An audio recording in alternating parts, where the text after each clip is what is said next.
مال اللبواني، الله يحسن كبرتنا يا رب. بدكن الأسى ما مشي الحال، بدكن الجولاني ما مشي الحال، هذاك عذبنا لسقطناه، هذا 6 أشهر ما كان معنا مسكين. أبو حميد أنا ما بكرهك، أبو حميد اليوم بتفل على تركيا، اترك الرئاسة بإرادتك أحسن ما يجوا يشحطوك يبهدلوك، والله ناويين يبهدلوك، ويا بيسلموك للدروز بيسلموك للهجري. عم اقول لك يعني روح فل انت، خذ مرتك واولادك. سيد كمال، ممكن تطلع بفيديو تخبرنا مين انت اساسا؟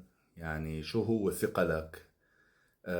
شو هي تسميتك لحتى تقول نحن سقطنا الأسد وعذبنا الأسد لسقطنا، والشرع ما أخذ بإيدينا 6 شهور، وتقول له ضب حالك وامشي وخذ أولادك قبل ما يسلموك وإلى آخره. مين أنت؟ يعني شو بتشغل منصب مثلا؟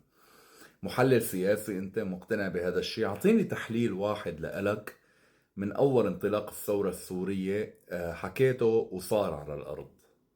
ما أنت كنت تبيعنا وهم يا زلمة.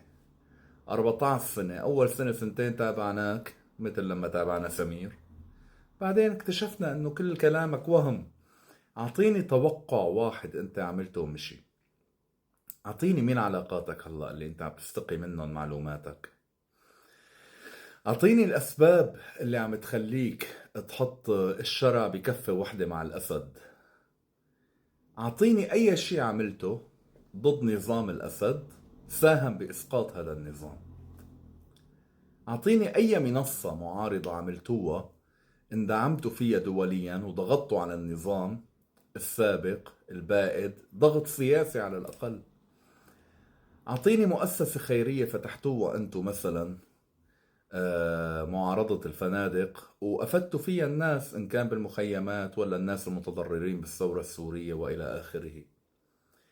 يعني لا إلك مكان من الإعراب، ولا عندك هالمعارف اللي خرج تطلع فيها الشعب السوري على مصدر معلوماتك من خلالها، ولا توقعت شي بحياتك ويلا مشي أو نجح هذا التوقع. وعمرك رايح على 70 سنة، وطريقتك استفزازية، ومقصدك غير واضح، ومعارضتك للشرع ما قلت أسبابها. وحتى لما عم بتقول إنه بدهم يسلموه للهجري، شو المصدر؟ يعني غير كلام حتى المجانين ما بيصدقوه. يعني استحي على شيبتك يا زلمة، استحي على شيبتك، ما بدي أقول لك أكتر من هيك. يعني أنت لما عم تحكي هذا الحكي، شو ناطر من الشعب السوري هلأ حاليا يجاوبك أو يقلك؟ هل أنت معتقد للحظة أنه غير الفلول وجماعة الأحلام الهجرية ممكن حدا يصدقك، أو ممكن حدا يحط لك لايك، أو ممكن حدا يقول لك شكرا؟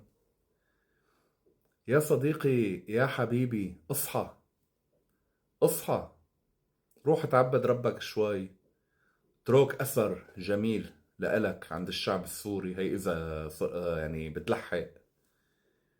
ما عندك أي صفة ولا أي مكان من الأعراب، ولا أي شيء، ولا أي تسمية. فروح نام يا زلمة، عن جد روح نام.